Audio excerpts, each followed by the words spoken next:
আমার মেয়ে তো একটা ফার্মের মুরগির মতো। এই কথাটা ছাত্রছাত্রীকে ইনসাল্ট করার মতো কিন্তু না, তার নিজের মেয়ের সাথে তুলনা করেছে। একটু বৃষ্টি লাগলেই 3 দিনে জ্বরে পড়ে থাকে, তো 3 দিনে জ্বর হয়ে বাচ্চারা যদি অসুস্থ হয়ে যায় তাহলে বাচ্চারা পরীক্ষাটা কিভাবে দেবে। দিয়ে যার সাথে কথা বললো সে ফার্মের মুরগিটাকে কোর্ট করে ছেড়ে দিল, দিয়ে একটা ইস্যু এবং সেন্টিমেন্ট গ্রো হয়ে গেল। আজকে শিক্ষামন্ত্রীর পদত্যাগ চাবে, কালকে বলবে সালাউদ্দিনের পদত্যাগ চাই, তারপরের দিন বলবে প্রধানমন্ত্রীর পদত্যাগ চাই। এই হুঙ্কারই আমি শুনে আসতেছি শেখ হাসিনা যাওয়ার পর থেকে, এবং এই হুঙ্কার শুনতে শুনতে এখন রংপুরের মিটিংও আপনি দেখলেন যে 1 মিনিটে বিএনপিকে উৎখাত করে ছেড়ে দেবো কথাটা আসছে, বক্তৃতাতে, জাতীয় প্রচার মাধ্যমে সব জায়গায় আসছে। এখন যে কোনো কথা তো একটা কথার পরনে এবং ইস্যুকে কেন্দ্র করেই বলা হয়।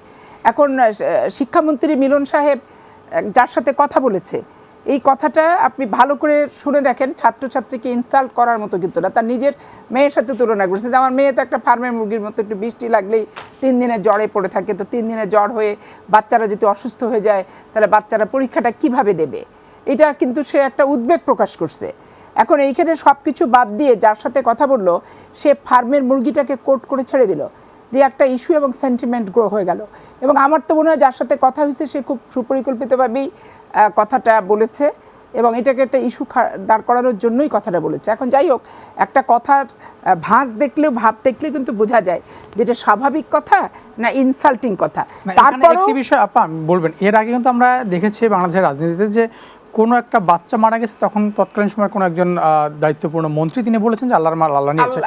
এই ঘটনা কিন্তু খুবই স্বাভাবিক যে একটা মানুষ মারা গেলে নিশ্চয়ই আল্লাহর মাল আল্লাহ নিয়েছে, কথাটা কিন্তু কোনো অংশেই ভুল না। কিন্তু একজন দায়িত্বপূর্ণ পদে থেকে তিনি কতটুকু বলতে পারেন, সেই জন্যই পার্লামেন্টে দাঁড়িয়ে উনি বলেছে যে আমার ব্যক্তিগত কথার কারণে বাচ্চা ছেলেরা এবং আমার গার্ডিয়ানরা, অভিভাবকরা যদি আত্মমর্যাদা এবং আঘাত পেয়ে থাকেন, আমি আপনাদের কাছে দুঃখ প্রকাশ করছি এবং ক্ষমা প্রার্থনা করছি। এরপরে তো আসলে এই বিষয় নিয়ে আর কোনো বক্তব্য থাকে না।